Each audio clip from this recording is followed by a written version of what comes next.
এখন আছে বলে, তোমার দলের চাকা উপরে আছে বলে যারা মানুষের উপরে জুলুম করছো, আলেমদেরকে ধরতেছো, মুসল্লিদেরকে ধরে ধরে জেলে ঢুকাচ্ছ, সময় আসবে এমন ইন্দুরের গর্ত অপমানা পালাবার জন্য।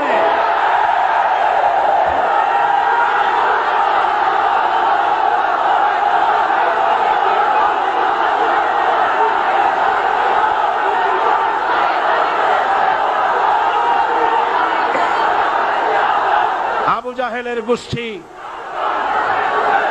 জাহেলের গোষ্ঠী মনে করেছে সোজা আঙ্গুলে ঘি যখন উঠলো না, আঙ্গুল বাঁকা করতে হবে। শুরু হয়ে গেল অত্যাচার, শুরু হয়েছে না? হযরত সুমাইয়া রাদিয়াল্লাহু তাআলা আনহা কি নির্মম ভাবে, নিষ্ঠুর ভাবে তাকে শহীদ করা হলো। খাব্বাব, হুবাইব, হযরত খাব্বাব রাদিয়াল্লাহু তাআলা আনহুকে দেখে হযরত ওমর একদিন বলছিলেন, খাব্বাব তোমার পিঠে এত গর্ত কেন? এত গর্তওয়ালা পিঠ আর এত চিকুন কোমর আমি তো জীবনেও দেখিনি। হযরত খাব্বাব বলেছেন, ওমর জানো না, ইসলাম কবুল করার অপরাধে, কালেমা পড়ার অপরাধে কাফির বেঈমানেরা আমাকে মারধর করেছে। যখন আমি তাদের মারে কালেমা ছাড়ি নাই, তখন আগুন জ্বালায়া আগুনের আংটার উপরে, আংটা আগুনের উপরে আমাকে চিৎ করে শোয়ায়া, আমি যেন নড়াচড়া করতে না পারি সেজন্য আমার বুকের উপরে পাথর চাপা দিয়ে রেখেছে। আগুনে গোশত পুড়ে পুড়ে আগুন ভিতরে ঢুকেছে, গায়ের রক্ত আর চর্বি গলে গলে পড়ে আগুনগুলো নিভেছে। ওই পিঠে যে গর্ত হয়েছে আজও পর্যন্ত সেই গর্ত মিটে যায় নাই।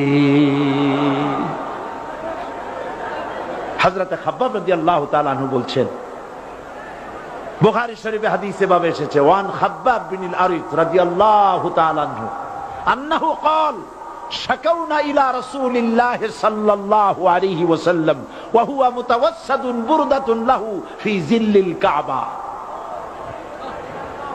আমি গেলাম রাসূলুল্লাহর কাছে, যে দেখি হুজুর বাইতুল্লাহ শরীফের ছায়ায় আরাম ফরমাচ্ছেন।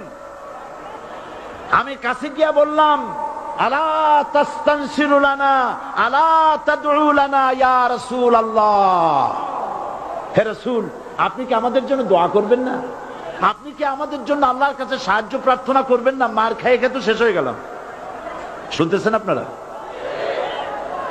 আল্লাহর নবী উঠে বসলেন, বললেন, খাব্বাব শোনো, তোমাদের আগে যারা এই পৃথিবীতে এসেছিলেন দ্বীনের দাওয়াত দেওয়ার জন্য, সমকালীন রাষ্ট্র শক্তি তাদেরকে ধরতো, ফায়ুখাজুর রাজুলু ফায়ুহফারু লাহু ফিল আরদ, তার জন্য তারে ধরে নিয়া মাটির মধ্যে গর্ত করত, ফায়ুজআলু ফিহা, এরপরে সেই গর্তের ভিতরে তাকে কোমর পর্যন্ত গেড়ে দিত।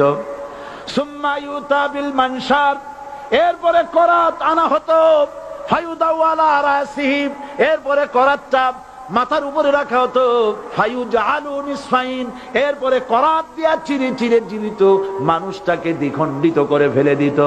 মা ইয়াসুদ্দুহু যালিকা আন দীনি, এত কষ্ট দেওয়ার পরেও, এত জুলুম করার পরেও দ্বীনের দায়ীদেরকে এক চুল পরিমাণ আল্লাহর রাস্তা থেকে তারা সরাই দিতে পারে নাই। ওয়াল্লাহি, ও খাব্বাব, আমি আমার আল্লাহর নামে কসম করি। মুসলমান কে কসম করতেছে? আল্লাহ রাসূল। আমি আমার আল্লাহর নামে কসম করি, ওয়াল্লাহি লা ইউতাম্মান্নাল্লাহু হাযাল আমর হাত্তা ইয়াসির রাকিবু মিন সানা ইলা হাযরামাউত।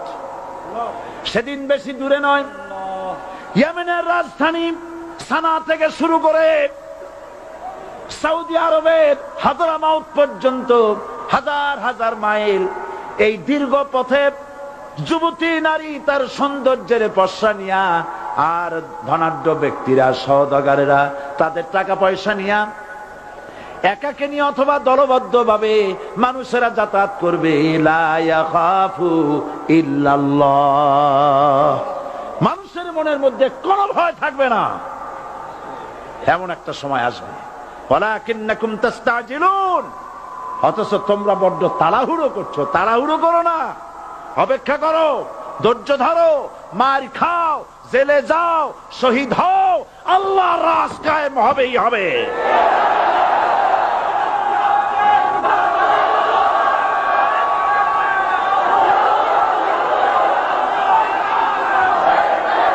বিল্ডিং থেকে শিক্ষা গ্রহণ করুন। বিল্ডিং, ইমারত, দালান থেকে শিক্ষা গ্রহণ করুন। এই যেটা দালান আছে না পাশে, দেখতে পাচ্ছেন? এই দালান কি দিয়ে তৈরি করা হয়েছে বলেন? ইট। সমস্ত ইটেরা যদি ধর্মঘট করত, আমরা কেউ মাটির তলায় যাব না, কেউ আমরা আগুনে পুড়ে ঝামা হব না, পিক হব না, কেউ আমরা টুকরা